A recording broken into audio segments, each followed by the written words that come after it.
Primeiramente, queria agradecer o convite delicioso da Isonet e a recepção que é sempre muito calorosa e incrível aqui do Maranhão, de pessoas tão especiais, né? São especiais mesmo, que a gente fala que são colegas, mas a gente gosta de chamá-los de amigos, porque é assim que a gente vê, né? A gente fala de afeto, a gente fala de comunhão, e nesse momento que a gente está vivendo de tantas incertezas e conflitos, se agarrar aos amigos e os afetos é de extrema importância, né? Também aproveitar, em nome da Isonet, agradecer a Remédios, que é a nossa diretora regional, sempre tão inspiradora, né? De fato, esse regional liderado por mulheres é exemplar para o país inteiro. Eu acho que a gente tem mais que repetir isso.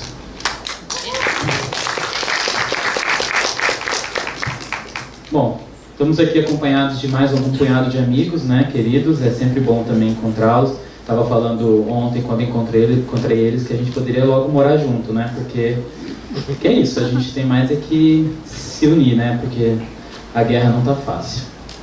Bom, a nossa mesa, então, é Políticas para a Difusão e Intercâmbio das Artes Cênicas no Brasil. Escrevi aqui um preâmbulozinho, só para a gente introduzir um pouco a fala, mas eu queria, antes disso, apresentar nossos amigos aqui. Do meu lado direito, então, temos aqui o Marcelo Flecha, aqui do Maranhão, que é diretor, dramaturgo, pesquisador teatral, cenógrafo, iluminador e escritor, diretor artístico da pequena companhia de teatro, da qual é membro fundador. Dirigiu mais de 30 espetáculos, dentro deles todo o repertório da companhia, detentor de 5 prêmios de melhor direção. Seus espetáculos participaram dos principais projetos de circulação do país, dirigindo montagem de grupos de teatro nordestino, ganhou 6 vezes o prêmio Funarte de Teatro Miriam Muniz. O livro 5 Tempos em 5 Textos, Dramaturgia Reunida, foi contemplado pelo programa BNB de Cultura, pelo Sesc Maranhão, para publicação, e reúne a produção da sua produção Dramaturgia de 2003 a 2009.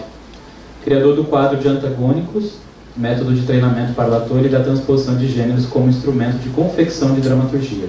Suas atividades formativas foram realizadas em mais de 27 cidades de 14 estados brasileiros. Só fera, gente. Aqui do meu lado esquerdo é o Francis Wilker, também amigo, querido. É professor efetivo do curso de teatro da Universidade Federal do Ceará, diretor artístico do Grupo Brasiliense Teatro do Concreto, mestre em artes cênicas pela Escola de Comunicações e Artes da Universidade de São Paulo, ECA, USP, onde atualmente desenvolve sua pesquisa de doutorado. Nos últimos anos colabora periodicamente com festivais de teatro, seja como debatedor, curador ou crítico. Além disso, escreve para sites e revistas especializadas em teatro. E por fim, não menos importante, a lindeza e fofura e delícia Soraya Portela, que é artista e presidente e direção artística do Instituto Presidente. Está vendo uma coisa assim? Presidenta e direção artística do Instituto Punaré Canteiro, que é uma associação que agrega artistas e colaboradores em 3 frentes de atuação: criação artística, gestão e produção cultural de projetos e atividades voltadas para o desenvolvimento das artes e práticas de trabalho compartilhado. Vem aproximando pessoas interessadas em criar estratégias de sustentabilidade para o fazer artístico em Teresina. Integrou desde a sua fundação o Núcleo do Dirceu, depois Galpão do Dirceu até 2015. Direção artística do Trisca, que é um festival de arte para criança, coordenadora artística do projeto Nuvem, Como Pensar Arte, Criança e Cidade, e integra a coordenação artística da Escola Estadual de Dança Lenir Argento. Só ferão, né? Só tirão aqui. Então, nossa mesa política para a difusão e intercâmbio das artes cênicas no Brasil. Como podemos pensar uma política cultural que entenda as questões específicas de cada localidade, perceber as diferenças e aprender com elas, construir caminhos que consigam extrapolar os limites geográficos, fronteiras físicas, financeiras e até imaginárias da circulação de obra de arte, dar visibilidade a manifestações culturais que historicamente se mantinham isoladas, fomentar a criação, experimentar novas possibilidades artísticas e culturais, estabelecer encontros, conexões, intercâmbios. Em momentos de descontinuidade e fragilidade nas políticas de incentivo à cultura, quais estratégias os artistas, grupos, coletivos ou festivais de artes cênicas independentes encontram para que possam produzir e materializar suas criações? A partir da ideia de conexão, rede e trabalho colaborativo, artistas de diferentes regiões resistem realizando suas propostas. A mesa, então, apresenta a experiência de 3 realizadores aqui, independentes, que cotidianamente encontram outros modos de tornar real os seus projetos e principalmente seus sonhos, possibilitando encontros, diálogos e fomentando a produção em artes nacional. Então a gente abre essa fala, vou passar aqui para o Marcelo Flecha, é contigo. Na possibilidade de participar dessa mesa, eu sempre fico pensando qual seria o recorte, o que os meus pares de mesa vão abordar. E pensando nisso, na ideia de difusão, eu disse, eu vou tentar pensar num recorte pré-difusão, e eu tenho certeza que ninguém vai procurar abordar isso. E pouquíssimos amigos aqui presentes sabem que a Pequena Companhia de Teatro tem um blog. Blog este, onde Marcelo Flecha, há 7 anos, escreve. Todo domingo eu faço uma publicação, um texto, que normalmente é um texto que quase ninguém lê, mas que sempre que eu sou convidado a alguma mesa, a alguma palestra, com certeza nesses últimos 7 anos, em algum texto eu abordei alguma coisa parecida. Então eu vou nesse banco de dados e, fazendo a ponte com essa não leitura, eu obrigo os meus pares que acompanham as mesas a ouvir, na perspectiva de que maneira esse conteúdo ele pode servir para essa problematização. E o recorte que eu vou tentar fazer é um texto curtíssimo, certo? Que eu uso para fazer um preâmbulo da minha fala, que diz do teatro de grupo. E é importante que se entenda que eu vou fazer um recorte específico a partir não da cultura, e sim do teatro, não do teatro, e sim do teatro de grupo, e não do teatro de grupo, e sim desse teatro de grupo da nossa realidade. O texto se chama Teatro de Grupo, o grito que não se cala. Sorrateiramente, a atual conjuntura político-cultural brasileira, que atende pelo nome de desmonte, ataca o teatro de grupo do país no seu ponto mais sensível, a montagem de novos espetáculos. Nos últimos tempos, acompanhamos o minguar de toda e qualquer iniciativa do Ministério da Cultura no que se refere a projetos de apoio a montagens inéditas, e a consolidação dessa realidade não é fortuita. Se a ideia é desconstruir a teia de pensamento reivindicatório que o teatro de grupo representa, com sua profunda capilarização por todo o país, qual a melhor forma de descoser essa potente rede de contestação? Atacando a produção inédita. Perceba que projetos de circulação, estamos aqui falando do polo giratório, apesar de escassos, ainda perduram nas esferas públicas e privadas. Contudo, todo e qualquer programa que incentivava novas montagens desapareceu como num passe de mágica. Com isso, enquanto circula-se pelo país com o repertório existente, vai se perdendo o fôlego que o novo espetáculo dá para a continuidade da trajetória dos coletivos do país.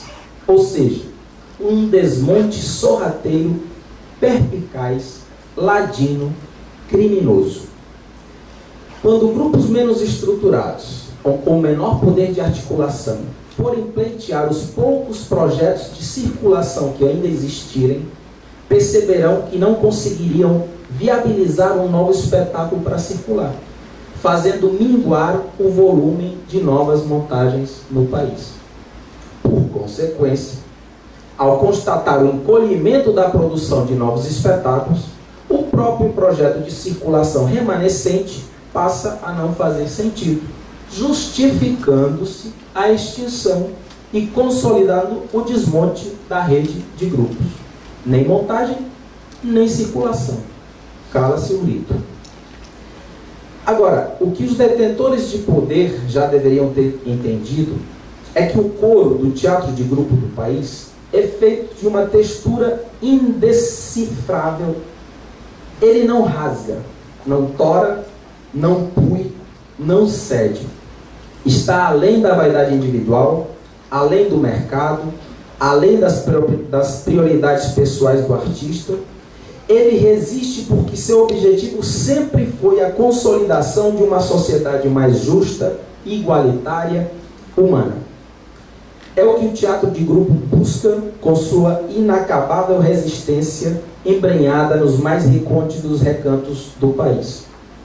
Portanto, não adianta puxar, esticar, pressionar, desmontar, pois a nova montagem é a principal arma de contestação de uma companhia de teatro. E para manter esse instrumento vivo, os coletivos sempre reinventarão mecanismos outros que os postos no seu tempo. Colaborativos, autofinanciados, agregativos, comunitários, pactuais, garantindo o grito que um novo espetáculo dá quando a cortina se abre pela primeira vez. Claro que grupos ficarão pelo caminho, outros se dissolverão por acreditar na oratória do mercado, alguns tropicarão entre sonho e realidade, diversos cederão aos apelos do consumo, mas a grande maioria dos grupos de teatro desse interminável Brasil resistirão, como sempre, por entender que a sua responsabilidade transcende o desejo individual. Ela evoca o bem comum, o único objetivo que faz com que os artistas mais diversos se congreguem nessa difícil e desafiadora microsociedade igualitária chamada grupo de teatro. O que eu tento levantar nesse texto, e que diz respeito ao que vamos discutir aqui, é o perigo que se corre com essa ideia de desmonte quando se ataca a produção inédita. Percebamos que estamos aqui no seminário do Palco Giratório, que é um dos principais projetos de circulação do país. O texto ele acaba sendo otimista por acreditar nesse coletivo, mas em outra mesa eu diagnosticava a possibilidade de imaginar que daqui a uns 2 anos, se estabelecido o desmonte, 70% ou 80% dos grupos de teatro do país podem desaparecer. Ou seja, mas é muito pessimismo e tal. Perceba a quantidade de coletivos que surgem a partir de um pensamento de Brasil, de um pensamento de Estado cultural, que naturalmente, a partir desse diálogo, eles se estabeleceram. Ou seja, eles conseguiram entender a sua função quanto agentes de transformação social. Então, quando eu coloco fazer o recorte, e eu pensava, sempre penso, quando eu vou fazer, o que pode ser tocado, mas que ele seja palpável. Ou seja, o que efetivamente pode ser palpável, pode ser algo que eu possa contribuir de alguma maneira, não para essa generalidade, para uma coisa mais aberta, e sim um recorte específico que pudesse vir de alguma maneira a contribuir. E aí, com um emblema do Palco Giratório atrás de mim, eu digo, é impossível não pensar nisso. O SESC, com o projeto Palco Giratório, teve uma importância fundamental e crucial para o destino do teatro de grupos do país nos últimos 20 anos. Nós aqui no Maranhão, a partir do Palco Giratório, a gente começou a perceber que era viável, era possível a circulação, era possível se dialogar com o Brasil, um grupo de uma periferia como o Maranhão, porque nós somos estados periféricos naquilo que se consideram eixos hegemônicos de poder cultural, podia pensar, sonhar com a possibilidade de estabelecer um diálogo com o país inteiro. Essa função, o SESC cumpriu com esse projeto, e durante 20 anos colhemos os frutos, o país todo, desse projeto.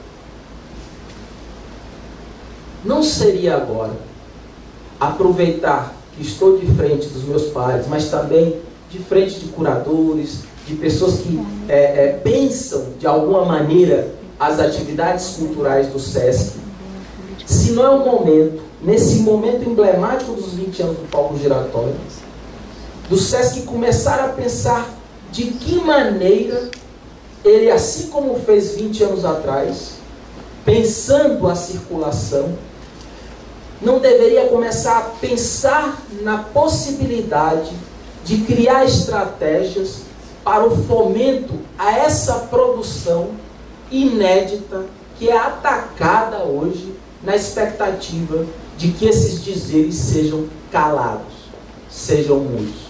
Nós sabemos e temos uma certa... que há projetos esporádicos e algumas regionais já lançam editais de montagem, outras regionais apoiam algum tipo de produção esporádica, mas o pensamento de Brasil como um todo, e aí logicamente por não ser nem técnico do SESC nem curador, não sei em que pé está esse diálogo nesse propósito curatorial dessas regionais todas do Brasil, que a provocação que eu faço caminha nessa perspectiva. Ou seja, de que maneira esses 20 anos emblemáticos que o palco nos oferece não viabilizariam um novo momento este onde a instituição, o SESC, poderia basilar de alguma maneira um novo pensar sobre essa produção, porque é sorrateiro e apavorante. E aqui, muitos pares estão aqui de grupo e sabem. Você não tem outro caminho hoje de pensar em montagem de produção inédita, a não ser com todos esses que eu cito no texto. Ou seja, há um desmonte sorrateiro da produção teatral brasileira. Porque se não há fomento à montagem, daqui a 2 anos não há mais o que mostrar. Então, quando eu, de alguma maneira, penso nesse pseudo-pessimismo, ou seja, que às vezes o diabo sabe por diabo, mas mais sabe por ser velho, como a gente já passou por muito, a gente consegue enxergar o quanto isso é trágico. Então, ao ver coletivos que surgiram, por exemplo, na última década, são coletivos que não têm ideia do que é pensar um país sem políticas públicas culturais. Para nós que somos um pouco mais velhos, sabemos o que é ir lá, o que é pedir um parafuso, o que é passar fome, o que é tal. Mas imaginemos coletivos que foram fundados num momento de políticas públicas culturais minimamente interessantes, porque se sabe que também houveram equívocos e equívocos grosseiros, mas que esses coletivos não passaram pelo que está se passando agora. E aí, um dos graves pecados desses últimos anos, nós, que artistas, nós perdemos a capacidade de diagnosticar, de gerar diagnóstico. A gente não para tentar ver quais são... Eu estou falando aqui aleatoriamente.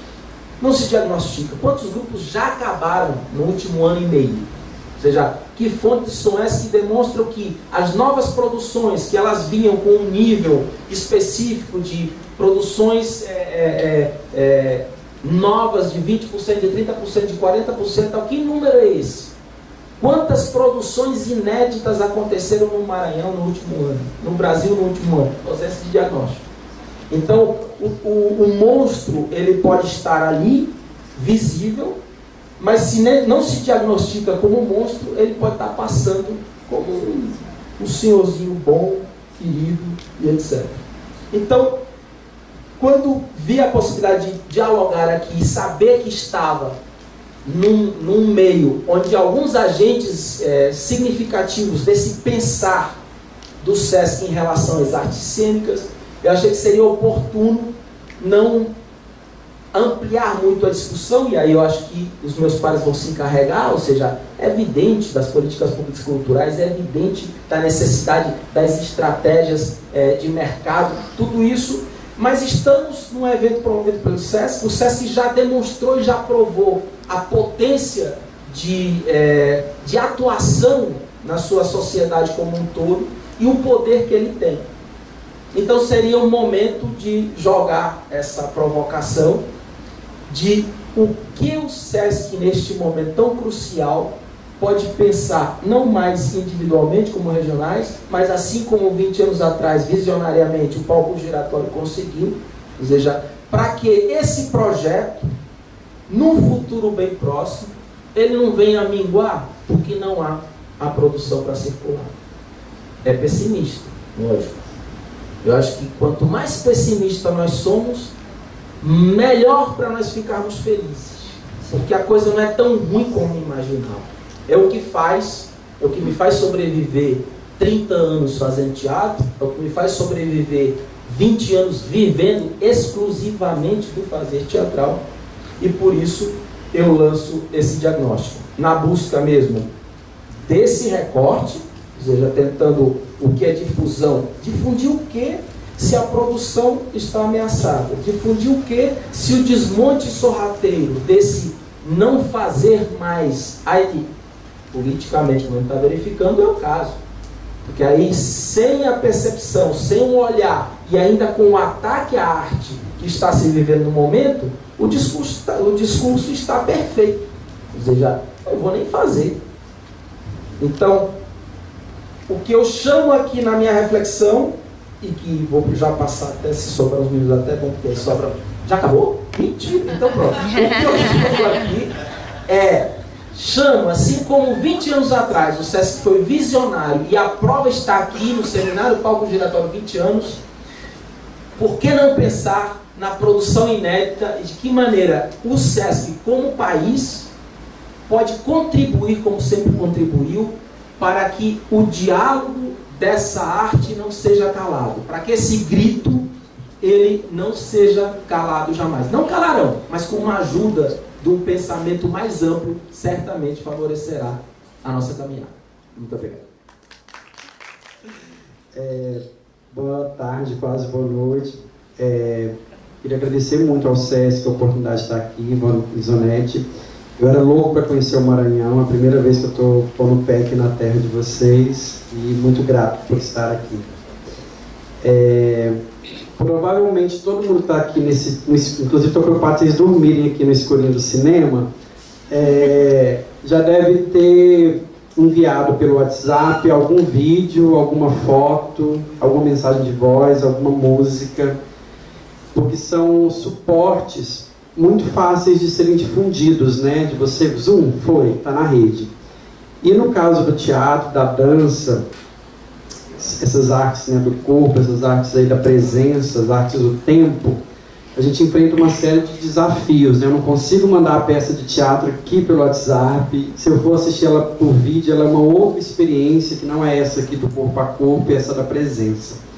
Então isso nos coloca um desafio muito grande, que é diferente do cineasta, que ele não precisa nem ir, ele manda um filme num rolo e a obra está lá, né? Manda um link e a obra está lá, né? Vai o CD, já não é nem CD, que eu sou antigo, tá?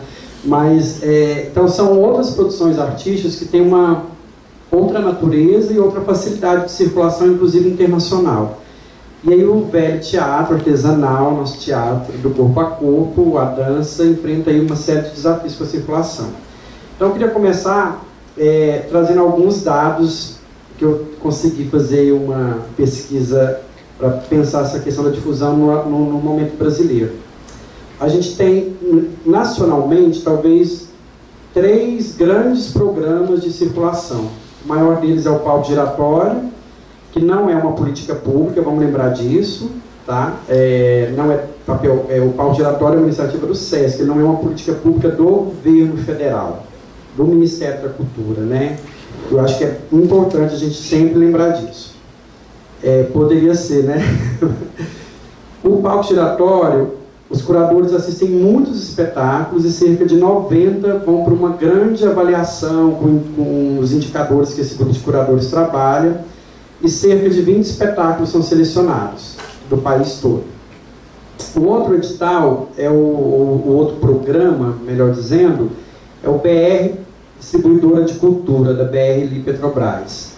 Aí, para vocês terem uma ideia, na edição de 2015 e 2016, foram 630 inscrições de projetos para circulação, né? Esse é um edital específico de circulação, e aí 83 contemplados. Isso significa 14% da demanda.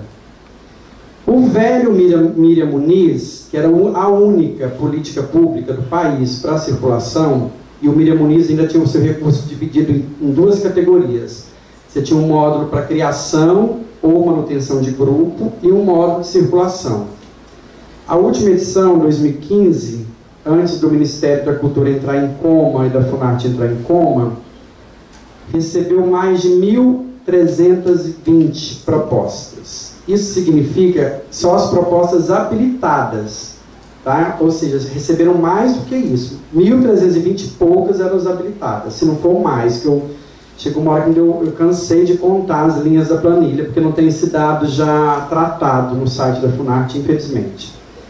Na categoria circulação, 26 aprovados. Na categoria montagem ou manutenção, 26. Então, se vocês pegam isso, vai dar 52. Aí você põe o número 52 perto do número de 1.320. Não dá conta. Isso é menos de 10% da demanda do país. Então, é um abismo pensar a difusão no nosso contexto e sem políticas e programas estruturantes para isso. Antes do golpe, havia uma discussão no núcleo que estava à frente da Funarte e do Ministério da Cultura, que era de tentar pensar com o Fórum de Secretários Estaduais de Cultura um sistema espelhado no que acontece no âmbito da educação e da saúde, que se você olha para a educação, o município tem que dar conta de um pedaço, o Estado tem que dar conta de um pedaço, o governo federal tem que dar conta de um pedaço. E a ideia era pensar isso um pouco no campo da cultura, especialmente aí da produção teatral. Então, será, o município vai responder pela criação, pela manutenção, o Estado responderia pela circulação nacional ou minimamente estadual, o governo federal responderia por uma circulação nacional e internacional. Isso foi embora, junto com o golpe. Mas poderia ser talvez um mínimo caminho a se pensar, uma mínima possibilidade de começar a desenhar algo para o país, né? Agora eu queria também trazer algumas experiências que eu já vi. Assim, a Bahia tinha um programa, a Rita aqui não está aqui, tá, se eu falar coisa errada você pode me corrigir, mas a Bahia chegou um momento que a Fundação de Cultura da Bahia tinha um programa de difusão. Então elas recebiam inscrições dos projetos, a Fundação contratava um grupo de curadores que analisavam todos aqueles projetos, e X projetos eram contemplados dentro desse programa de circulação. E isso estava tão estruturado que eles chegaram uma vez a montar um kit. Então, assim, eu como curador, trabalhando com alguns festivais, eu recebi um kit que vinha todo o material daqueles grupos que foram selecionados pelo programa. Então você tinha DVD, você tinha ficha técnica, você tinha tudo que era necessário para aquele espetáculo acontecer. Aquilo facilitava muito a vida da gente na coordenação, na curadoria dos festivais. Pelo que eu liguei ontem para a Maria Marighella, parece que isso não está funcionando mais, acabou. Mesmo São Paulo, o edital lá que envolve circulação, não permite, por exemplo, circular fora do estado de São Paulo. O que num país como o nosso é um problema, porque as proporções continentais, se as políticas estaduais também não flexibilizam, não investem para que os grupos possam circular pelo país, é mais difícil ainda, porque você não tem uma diretriz ou um programa nacional que ajude nisso. No DF, por exemplo, tem. Nós lá no DF, eu já não sei nem falar de onde eu sou, porque eu sou meio cigano, mas a minha produção artística é muito vinculada ao DF. E o Fundo de Apoio à Cultura do DF, o FAC, por exemplo, a gente pode se inscrever para circular nacionalmente, até internacionalmente já. E aí isso me faz pensar que tem uma luta que ela é local, e que ela é uma luta com as políticas de cultura do nosso território, do lugar onde a gente vive. E é uma briga que a gente tem que comprar, que não dá para não estar, assim. Ou esperar que alguém vá resolver isso pela gente, porque ninguém vai resolver isso pela gente. Então, acho que um aspecto que me faz pensar quando esse tema da difusão é como que a nossa organização em cada um dos nossos territórios, onde eu moro, também contribui para influenciar nas políticas públicas de cultura, naquilo que é uma necessidade, que é uma demanda. E também para a gente não ficar numa postura passiva de que alguém tem que resolver esse problema. Né? Porque ou a gente se organiza, ou a gente tem proposta organizada, diretriz, né, para ordenar isso, ou não vai acontecer. E às vezes a gente precisa escrever a proposta, às vezes a gente precisa ir atrás de um deputado, de um vereador. A Lei de Fomento ao Teatro do Estado de São Paulo, que talvez seja a principal do país, em termos de manutenção dos grupos, que já está, né, super ameaçada aí com o que está rolando em São Paulo e no Rio também, que é deprimente no campo da cultura, Mas foi uma luta dos artistas de irem atrás de deputado, de vereador e fazer aquilo passar. E de ajudar a pensar como seria essa lei, de pensar como ela seria regulamentada, quais seriam os dispositivos para que ela pudesse ser colocada em prática. Porque a lei geralmente ela é um pouquinho mais genérica e depois você precisa fazer algo que vá criando os dispositivos de funcionamento que regulam aquela lei, né? Acho que um outro aspecto que também me faz pensar é na guerrilha, que sempre existiu. Acho que quando o Flecha fala dessa coisa que talvez tenha uma geração, que é a geração edital, ela não sabe o que é fazer teatro sem edital. Eu tenho um amigo dramaturgo argentino que fala, não, porque no Brasil só fazem teatro se tem edital. E ele fala que na Argentina não, eles fazem teatro porque eles necessitam fazer teatro, tendo ou não apoio, tendo ou não dinheiro, mas eles fazem teatro, né? Eu não vivo lá, não vou ter como fazer uma análise crítica da situação lá, mas às vezes a gente é um pouco olhado assim, só faz se tem um edital. Mas a Maíra, agora, que é uma artista lá de Brasília, de um grupo chamado Esquadrão da Vida, ela teve um projeto aprovado para circular por 6 cidades, 5 cidades, uma em cada região do Brasil, né? Uma no norte, uma no nordeste. E a Maíra fez com a produção, com a Tati, um trabalho de formiguinha. Então, assim, eu sei que ela vai para Londrina. No projeto prevê que ela vai para Londrina. Aí elas ligam para Curitiba, tentam articular com grupos de teatro lá e falam, olha, a gente vai até Londrina pensando em chegar aí, a gente consegue chegar aí, pegamos um ônibus aqui e vamos. Posso apresentar na sua sede? E ela já fez mais, se ela inicialmente tinha 6, ela vai sair no mínimo com 12. Só nesse esquema de procurar uma interação com outros grupos na cidade, perto das cidades onde ela está indo. Que para mim é uma tática talvez mais de guerrilha, mas que ao mesmo tempo ela cria mais um espaço de troca com outro grupo em outra cidade. Então me parece que tem também uma inteligência nisso, também muito estratégica. Então acho que a fala do Sidney na mesa anterior, dessa busca de invenção, porque eu acho que assim, a gente está num século em crise, tudo está em crise, a noção de representatividade está em crise, o jornalismo está em crise, o que não está em crise? E eu acho que quando ele traz essa relação com a ecologia, com outros arranjos, também acho que o momento nos pede para pensar talvez quais são as possibilidades de invenção de outros arranjos. Mesmo a noção de grupalidade em 2017 é muito diferente de quando eu comecei no teatro de grupo. Que para mim, eu venho isso o Flecha fala, eu venho do teatro de grupo, eu sou teatro de grupo até hoje, estudo isso, defendo. Mas eu também enxergo que a gente vive um tempo de outras noções de grupalidade. Se a gente está falando de poliamor, que dirá o teatro de grupo?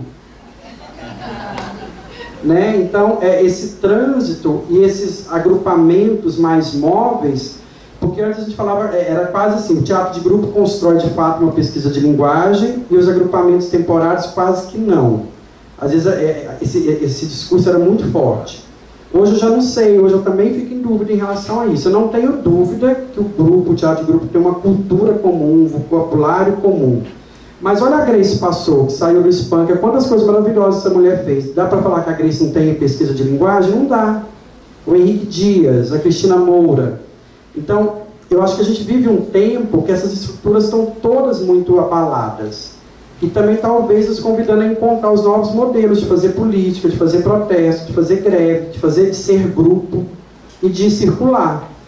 E acho que essas fórmulas ou esses arranjos, eles não estão prontos, mas eu sinto que algo está se movendo e que a gente não está mais, a gente está tentando ainda se segurar em algum pedacinho do telhado dessa casa que ruiu, que é esse século inteiro.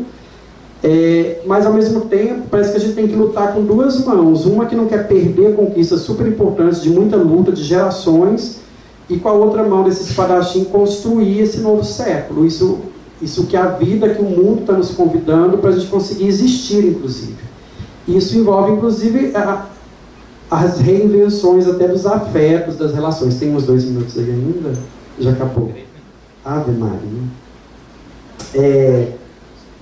Eu queria falar também da circulação internacional. O Brasil não pensa nisso praticamente, que é uma coisa super estruturada. Você vai para a Espanha, por exemplo, é um país que consegue estar em muitos festivais de teatro no mundo inteiro, que tem um programa de difusão internacional. O Canadá, a mesma coisa. No Brasil a gente não tem. E às vezes no Brasil, quando a gente senta nas rodas para discutir isso, o pessoal fala assim, nossa, mas a gente não tem nenhum nacional, você já quer ter um internacional? Agora o Bones, o Marcelo Bones, que também é curador, é um homem de teatro, já teve lá na FUNARTE também, ele fala assim, gente, a gente foi esperar ter uma nacional para a gente começar a pensar em internacional, nós não vamos ter nunca, né? Então me parece que é uma luta que ela também tem que caminhar junto. Como pensar essas possibilidades de circulação internacional, né? Não se fechar para isso. E eu acho que nesses novos arranjos e tempos e ecologias, talvez o artista esteja sendo também mobilizado a ocupar outros espaços, que eu acho que a gente sempre correu. Eu nunca quis, por exemplo, ocupar um espaço político. Político no sentido assim, de tentar uma coisa como vereador ou gestor público de cultura. De cargo, ou de uma carreira assim, né, de deputado, de alguma coisa. Hoje eu já não sei, eu tenho falado com alguns amigos artistas no Rio, de teatro, que estão falando assim, não, o bicho está pegando e qualquer coisa eu vou sair candidato. Então, me parece que a gente precisa ocupar os espaços, definitivamente. E às vezes vai ser ocupar, inclusive, sendo vereador de São Luís. É alguém que vai ajudar a pensar a cultura na cidade. Alguém que vai arregaçar as mangas, como está rolando na gabinetona de BH com a Cida Falabella, e ajudando a pensar a cultura na cidade. Então, eu não sei, a luta ela é grande. E acho que estar na academia é também uma luta, e pode ser também um lugar de resistência e de encontrar outros modos de reconhecimento, de valorização dos diferentes saberes, dos diferentes conhecimentos, dos diferentes modos e espaços de produzir conhecimento. Eu estou muito feliz de estar na academia, por exemplo, de estar como professor na academia. E me sinto artista estando lá, me sinto fazendo teatro, fazendo experimentação. E eu acho que eu só queria recuperar essa pesquisa. Pode, Jans? Pode não, né? Vou fugir do assunto, tá? Vou parar então. Não, só tem 15 segundos. 15 segundos. Acabou. O que eu ia falar então nesses 15 segundos era... O trabalho que eu faço, e esse trabalho é ser artista. E eu acho que isso é de uma extrema importância no país que a gente vive. Porque você conseguir viver, se manter daquilo que você quer como profissional. E eu acho que isso é bem importante, eu vou linkar isso mais na frente. Eu acho que essa cadeira é ótima também, porque ela dá para eu cruzar as pernas, e eu acho isso bem bacana. Bem elegante. Então, o que eu queria falar, assim, por que eu estou falando isso? Comecei a falar dessa história de mandar a foto para a mamãe e de ser artista, né? Porque eu acho que o lugar que eu vim, o lugar que eu comecei meu percurso como artista, ele veio exatamente desse lugar onde a gente precisava criar o lugar para existir como artista. Eu sou de Teresina, do Piauí. Lá a gente é uma das capitais, por exemplo, que não tem um curso de dança, não tem um curso de teatro. Tem se iniciado há alguns anos e está nesse processo todo um curso técnico de dança e um curso técnico de teatro. E eu acho que está no percurso, está dialogando com a realidade do lugar de entender isso. Mas o lugar que eu venho é um lugar que a gente inventou, que foi o núcleo do Dirceu. Na verdade, quem trouxe a proposição desse projeto foi o Marcelo Evelyn, que é um coreógrafo piauiense. Então ele juntou uma galera que eu acho importante de dizer e que tem uma importância fundamental, que ele nos juntou similares, ele nos juntou iguais, ele convidou pessoas de naturezas diferentes, porque isso é básico, né? Somos diferentes, essa coisa toda, né? Mas ele juntou realidades diferentes, né? Ele juntou bichas do teatro, bichas da dança, bichas da fotografia, bichas que não faziam nada da vida, bichas que já estavam com não sei quantos anos consagrados no teatro, na dança, bicha em libras. Eu queria dizer que eu vou usar muito no meu discurso essa palavra, porque isso para mim é um posicionamento político também. Bicha para mim é qualquer coisa viva ou não viva, né? Não tem a ver com tem a ver com tudo que ela carrega, mas tem a ver também como uma entidade, né? Então, a bicha mamãe, bicha papai, bicha quem já morreu, bicha Foucault, todas. Bicha presidente da Bicha, exatamente, da Fé Comércio. Tomara que vá para ela esse vídeo. Então, a gente veio exatamente desse lugar que pensa o lugar para existir, que cavaca ali o lugar para existir, né? E eu acho que é extremamente importante esse lugar do artista, lugar do artista, que assim, eu não estou falando de um lugar utópico e de sonho, vamos cavar o lugar. É cavar realmente um lugar de dignidade, um lugar que seja para você trabalhar, fazer o seu trabalho, aquilo que você acredita, aquele lugar onde você digere as suas questões como indivíduo, aquele lugar que você põe em xeque, inclusive as coisas que você não concorda com o outro.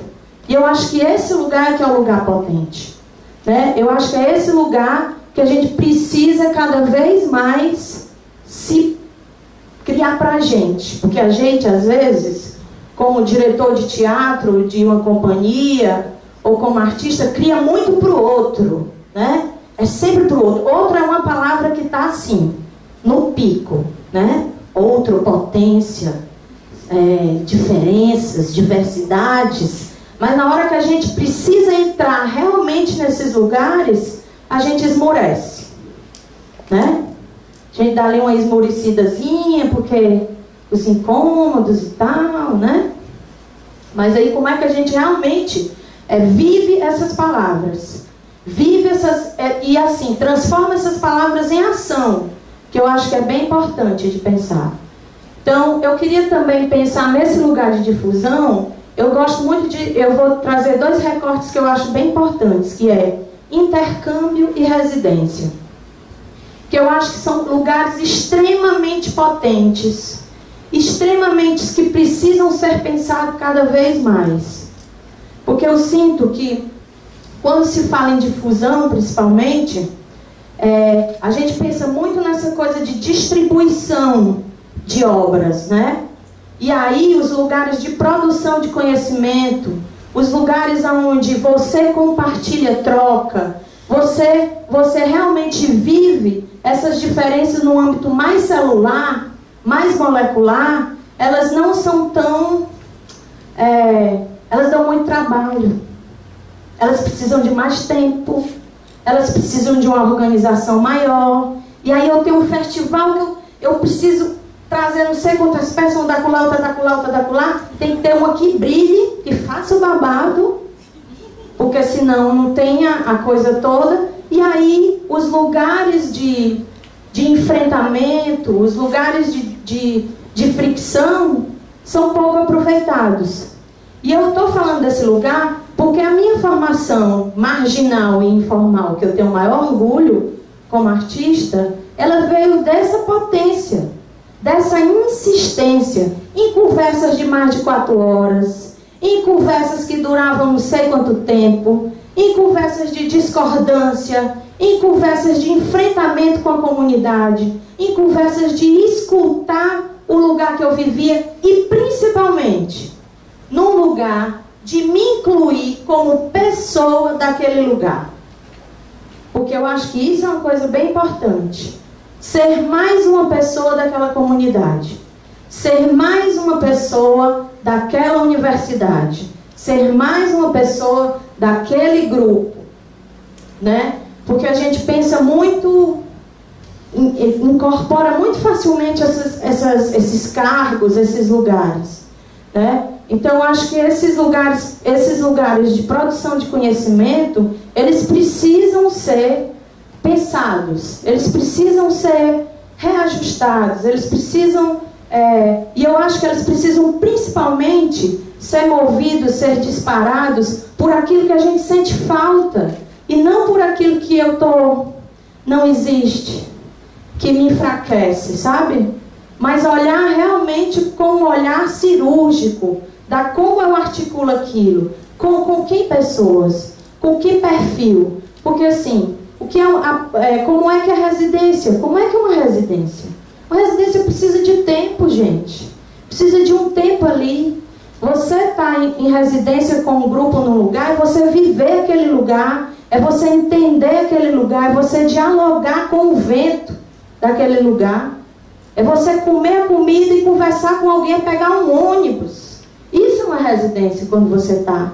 Você vive aquele lugar e a criação vem exatamente daquele, né?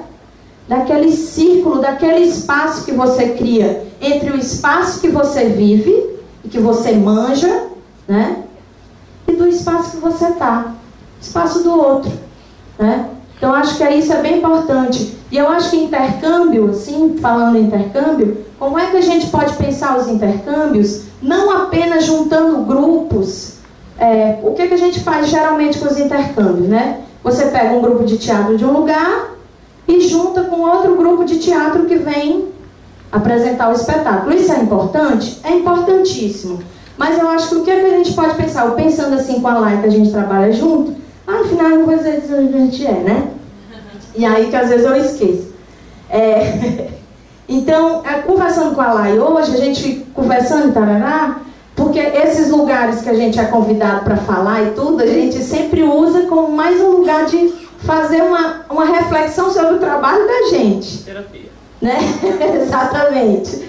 E como é que a gente usa esse lugar com essas pessoas para discutir coisas que saem desse lugar que a gente já conhece uma da outra, né? São esses lugares que a gente usa, assim, na verdade. Então a gente conversando hoje, eu disse assim, cara, mas o que tem dentro de uma obra artística, né? Que mais? Que elementos é que tem? O artista, ele vai criar, né?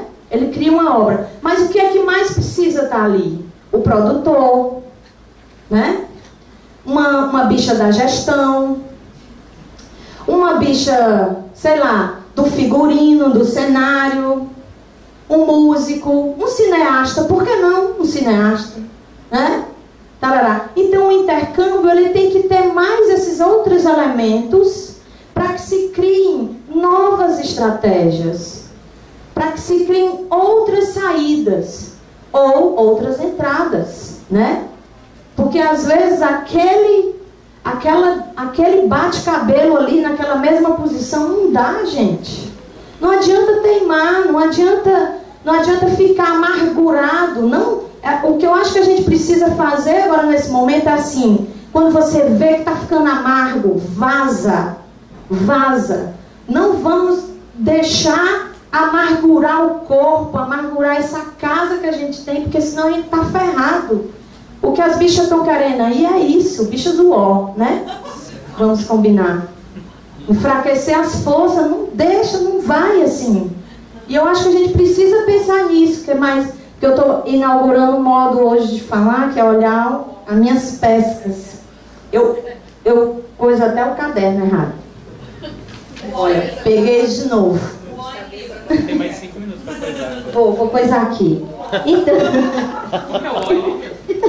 maravilhoso. Então, a gente estava falando exatamente como é que a gente difunde mais estratégias, ideias, modos de estar, modos de pensar, modos de sei lá, de se refrescar e menos de distribuir, e menos de vitrinizar, sabe? Isso é um risco muito grande. Como é que a gente pensa em ações que são mais, que exigem tempo e acredita nessas ações que exigem tempo? Porque assim, como é também que a gente, nos lugares de artista que a gente ocupa, como é que a gente pensa em difusão? Nem que eu não saiba, eu nem sabia muito o que era essa palavra hoje, tive que ir no dicionário olhar, catar, entender, porque eu ia estar no meio de mestres, doutores e tudo mais, entende? Fui catar para saber, difundir, se conectar, trocar, misturar, fazer arranjo, entende? Então, como é que a gente pode pensar mais nos lugares mínimos que a gente ocupa? Como é que a gente pode propor pequenas ações, ações possíveis? Eu acho que o que faz uma ação realmente vingar, né, ser babado, é realmente ela dialogar com a realidade que você ocupa, que você está. Eu acho que é aí que a gente consegue, sabe? Aí que a gente consegue arrochar bem direitinho, assim. Eu acho que uma das coisas, quando a gente acabou o núcleo do Dirceu, enquanto momento de trabalho de um coletivo, a gente, em 2015, eu e a Lá e mais a outra, a Humilde mesmo, o nome dela, a gente pensou que a gente queria continuar a trabalhar juntos. Eu só gosto de trabalhar coloiada. Horrível. Quando alguém liga pra mim dizendo assim, bicha, vem a sol, eu já a coisa todinha. Assim, mas eu tô enfrentando esse problema aí. E aí eu me acoloio com as outras bichas do lugar, é ótimo. Aí só anda coloiada. Agora mesmo no FIAC, que foi uma experiência maravilhosa, lá na Bahia, no festival, me acoloiei com esse aqui, com a Rita, com as outras tudo. Foi ótimo, foi uma experiência incrível. Então eu e a Lai, a gente se juntou num contexto que a gente preferiu pensar menos em espaço, porque lá em Teresina está cheio de espaço. Tem o balde, tem o campo, depois que o núcleo acabou, foi... Sim, algumas pessoas aqui conhecem a história lá. E a gente disse que a gente queria pensar muito mais no contexto e menos em espaço. E como era que a gente podia dialogar enquanto artista, enquanto ação, com esses lugares que já existiam. E aí a gente pensou num nome que é canteiro. E o canteiro vem exatamente desse lugar de como é que a gente pode ter um lugar que a gente planta, que a gente pensa, que a gente imagina, que a gente pensa em coisa viva, em cultivar coisa viva. Então a ideia do canteiro vem exatamente desse lugar, onde a gente só precisa de um chão, e esse chão pode ser imaginário, né? Senão as bichas do psicotécnico não passavam nunca, aquelas que desenham lá em cima. Então, como é que a gente precisava de um chão, e aí a gente se junta com aquelas bichas ali que a gente precisa fazer que aquela ideia aconteça, aquela ação aconteça, a gente se acoloia com aquelas bichas ali como um reforço daquilo que a gente não tem, e aí a gente tem entrado cada vez mais numa ideia que é assim, como é que a gente quebra o purismo das linguagens, como é que, por exemplo, eu não me relaciono só com o teatro, ou só com a dança, com as bichas da dança, mas como é que eu, para pensar em sobrevivência, para pensar em novas estratégias, como é que eu dialogo com outras linguagens, exatamente para ter musculatura. E assim, é uma experiência incrível, gente. É uma experiência incrível, porque assim, te dá musculatura e você conhece outros jeitos de se organizar e se fortalece. E aí eu penso assim, que quanto mais eu me envolvo com gente da dança, da cultura popular, do teatro, do não sei o que, mais eu danço. Mais eu danço. Entende? Então eu acho que esses outros jeitos de se organizar, eles também fazem com que a gente continue respirando, tendo respiro. Então o canteiro é esse lugar que pensa gestão, que pensa produção e que pensa criação e práticas artísticas. E aí a gente se acoloia com bichas do Brasil, todo mundo todo, dependendo da ação que a gente faz. Se vocês quiserem saber mais, pede meu WhatsApp que eu dou. E aí a gente vai conversando.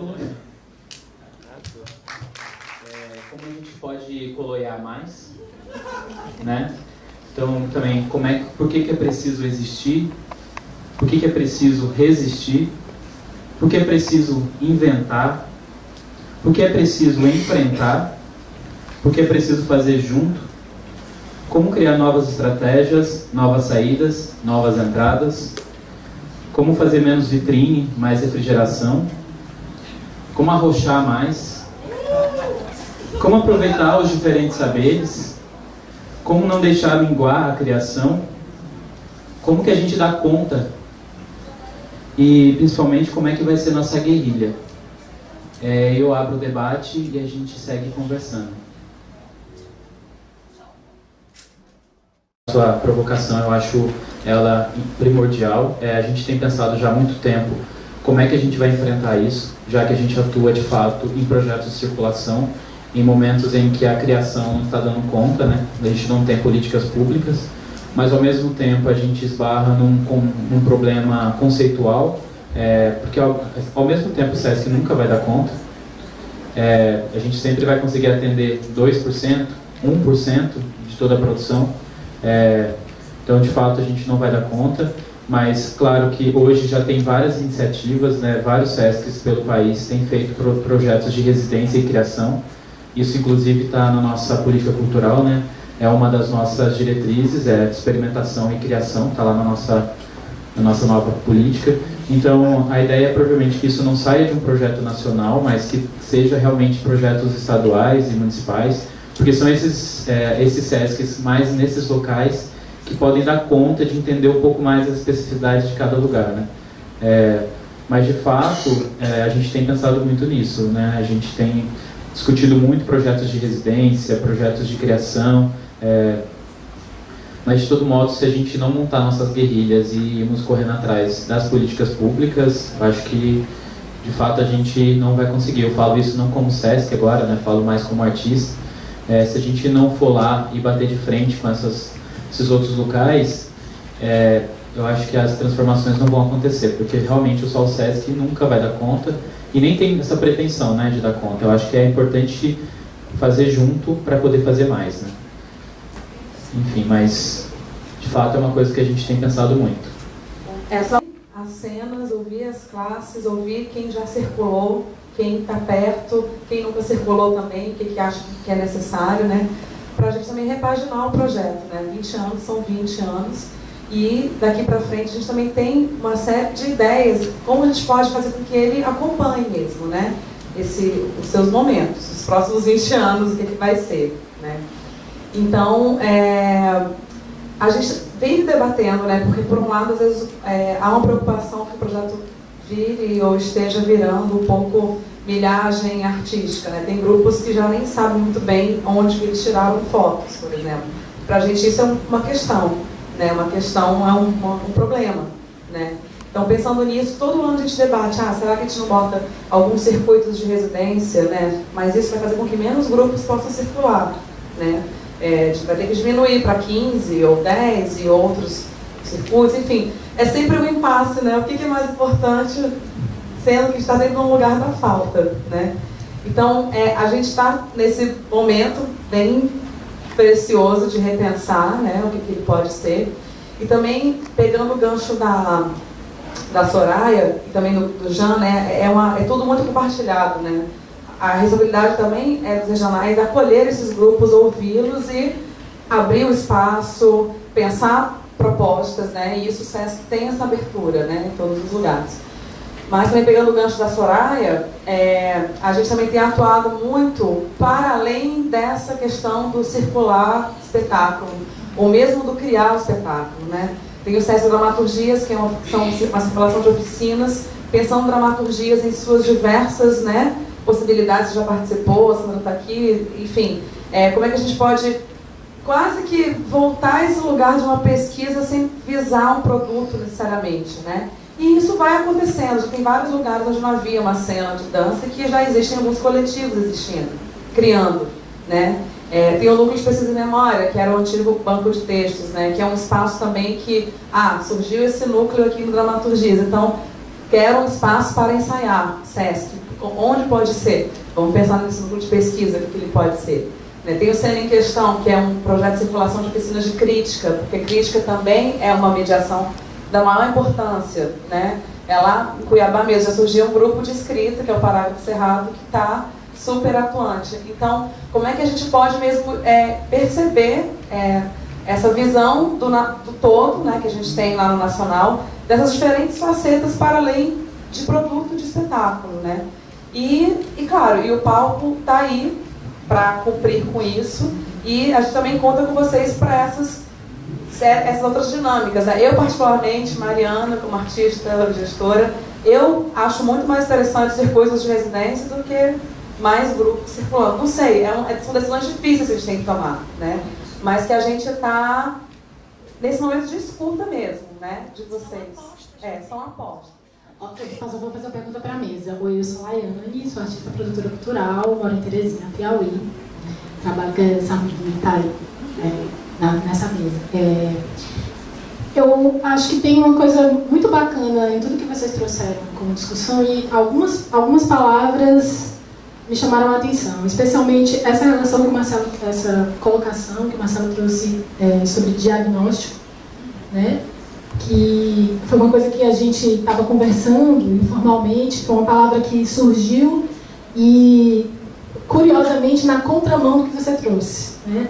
Ou seja, eu estava compartilhando com alguns amigos exatamente a urgência de a gente tomar uma posição, ou seja, de entender, pensar como ação e de sair numa esfera de diagnosticar, porque a gente já sabe que precisa formular estratégias, a gente já sabe que precisa encontrar novos arranjos, então o que eu fico me perguntando é como que a gente cria os contextos para fazer isso, porque a gente meio que já sabe o que tem para fazer, o que a gente precisa enfrentar está um pouco posto, né? Está muito claro.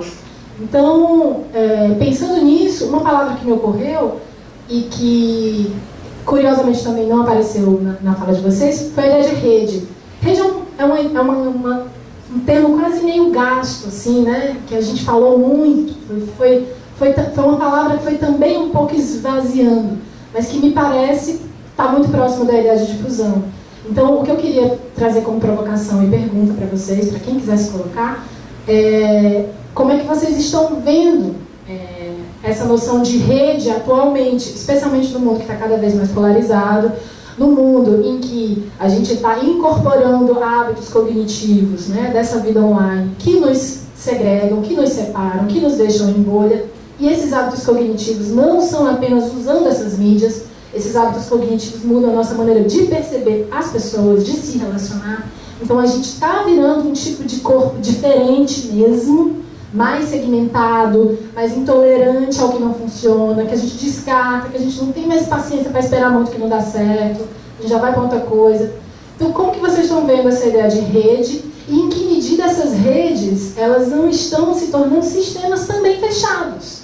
Ou seja, cadeias produtivas que se retroalimentam, né? A cadeia do teatro, a cadeia da dança contemporânea, a cadeia da música, né? O circuito de festivais. Então, como é que vocês veem essa noção de rede dentro desse panorama no mundo de hoje? Não sei se eu falei muito. Obrigada.